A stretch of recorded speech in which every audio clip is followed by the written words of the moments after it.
Good morning, magandang umaga sa inyong lahat. Nandito naman tayo sa, malapit na tayo sa Cabanatuan. Nandito naman tayo sa Nueva Ecija ngayon para buksan itong 4 na kilometro na section na nagbubuo ng east-west na daan mula Tarlac hanggang dito sa Cabanatuan.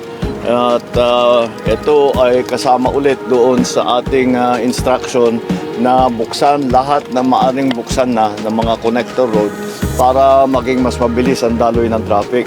At malaking bagay ito dahil ang dating ang biyahe na tumatagal dati ng 1 oras kalahati, 1 hour 15, 1 hour 30 minutes, ay magiging 20 minutes na lang, 20 minuto na lang. At malaking bagay ito dahil unang-una, alam naman natin ngayon, ang inaalala natin, ang konsumo ng krudo, ng gasolina ay sa pagbawas na pagtagal sa bawas ng tagal ng biyahe ay mababawasan din ang konsumo sa fuel. At malaking bagay ngayon yan. At lagi nating inaalala yan. At meron pa rin isa pang malaking advantage itong ginawa nating pagbukas nito at pagbilis ng pagdaan ng traffic. Alam nyo naman, ang Nueva Ecija ay yan ang rice granary ng Pilipinas ngayon. At ito ay makakatulong bawasan ang transport cost. At sa ganun, sa pagbawas ng transport cost ay mananatili ang presyo ng bigas. Dahil dito nakita naman bagong tanim ang ating mga palay. Kaya malaking bagay yung kahit na 4 na kilometro ang ating pinag-uusapan, ang magiging epekto nito ay napakalaki, hindi lamang sa pagbawas sa oras ng biyahe, hindi lamang sa pagbawas sa konsumo, kundi pati sa pagpapanatili ng presyo ng bigas na alam naman natin pag tinamaan ang langis ay maraming sumusunod, pati pagkain.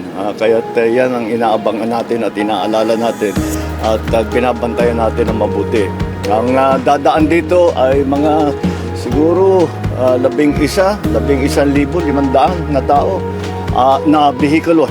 11,500, 11,400 vehicles ang dadaan dito kada bawat araw.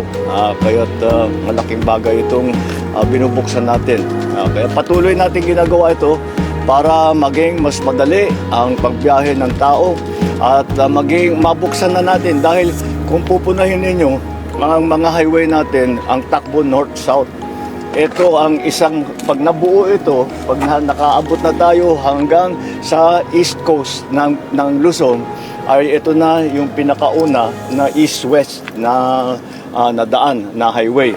At again, mabubuksan lahat ng mga iba't ibang area, mapapagaang ang pagbiyahe, mababawasan ang konsumo ng gasolina, ng krudo, at pananatiliin natin ang presyo ng ating pagkain.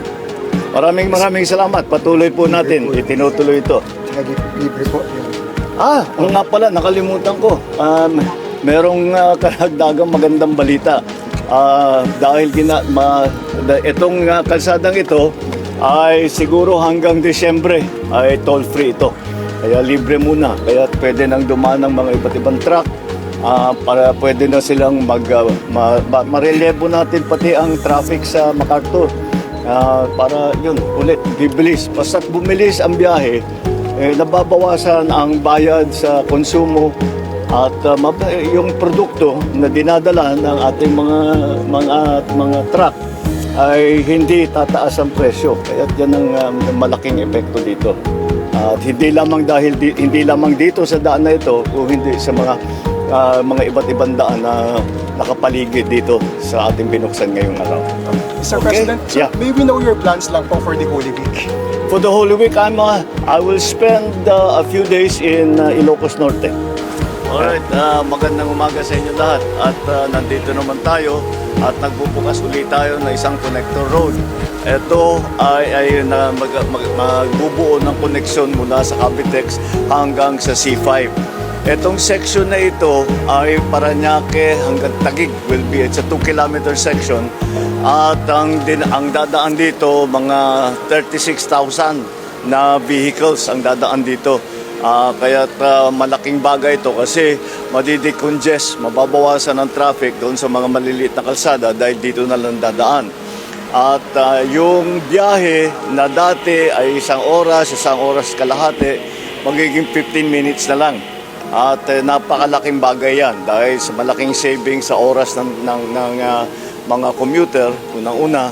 Pangalawa, kagaya ng ating mga laging iniisip ngayon dahil nga sa kaguluhan sa Middle East, ay napakalaking savings ito sa gasolina, sa crudo, sa fuel. At hindi maliit na bagay ang babawasan mo ang biyahe mo mula sa 1 oras kalahati hanggang 15 minutes. Malaking savings yan. Kaya ito ay kasama sa ating utos na nanggaling sa uplift na ating ginagawa na buksan lahat ng mga daan upang maging mas maginhawa ang pagbiyahe ng ating mga traveling public. At bukod pa ron ay nais kong i-announce na ito, toll-free ito buong Abril. Mula ngayon hanggang end of April, toll-free ngayon muna dito. At para naman ay mapagbigyan ng ating mga kababayan na dumadaan dito, lalong-lalo na ngayon na Holy Week na ngayon at maraming bumabiyahe. Kaya ito ay patuloy namin ginagawa at bubuksan natin sa, I think later on, bukas meron na naman bubuksan. I don't know kung makapag-attend ako pero may bubuksan na naman and that is which one? Cabanatuan, sir. Tama, this is the one we were talking about. So, Cabanatuan to Ano po, mula Tarlac po hanggang Cabanatuan. that's another para na naman sa ibang section ng Luzon. Ating binubuksan itong mga Central Luzon, ito naman Southern. So, ayan ang ating ginagawa, patuloy ating ginagawa and ito ay suporta, bilang suporta doon sa ating ginagawa ng mga programa na lumalabas doon sa aming diskusyon sa uplift para matulungan nga ang transport. Ito specifically sa transport ng pinag-uusapan.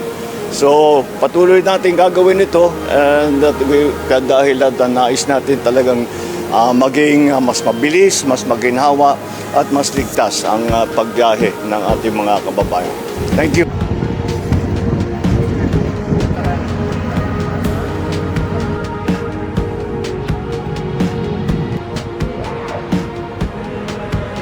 Tulad nga ng sinabi ng ating Pangulo, no, magbukas pa tayo ng mga iba't ibang mga kalsada tulad ng expressway for 2 reasons. Una, yung pagtitipid ng ating konsumo sa langis. Dati-rati po ang pagbabiyahe dito mula Parañaque hanggang Taguig, umaabot po ng 1.5 hours hanggang 2 oras. Yun ay kung maganda ang trapiko. Ngayon po ay 15 minutos na lang. Imagine nyo po yung matitipid yung gasolina, hindi lang po yung oras. No? At ito po ay very timely sa ating dinaranas ngayon sa taas ng presyo ng mga langis. So yun po ang parating pinapaalala ng ating Pangulo. Not only for the convenience, safety, pero mga cost-saving measures po na kailangan natin na ilatag through infrastructure.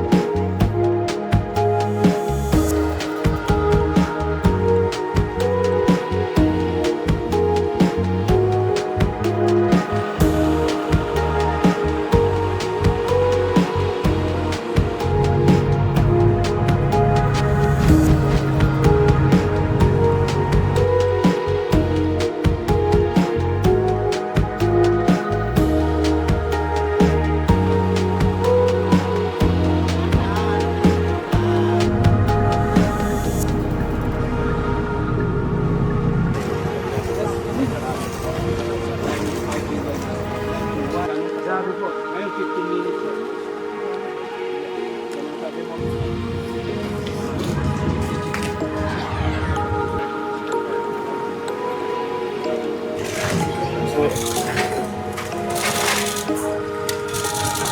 Sa 2-kilometer section at ang dadaan dito mga 36,000 na vehicles ang dadaan dito.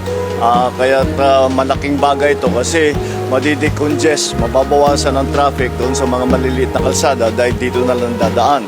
Kaya ng ating mga laging iniisip ngayon dahil nga sa kaguluhan sa Middle East ay napakalaking savings ito sa gasolina, sa crudo, sa fuel. At hindi maliit na bagay ang babawasan mo ang biyahe mo mula sa 1 oras kalahati hanggang 15 minutes. Malaking savings yan. Ito, toll-free ito buong Abril. Mula ngayon hanggang end of April, toll-free ngayon muna dito. At para naman ay mapagbigyan ng ating mga kababayan na dumadaan dito, lalong-lalo na ngayon na Holy Week na ngayon at maraming bumabiyahe.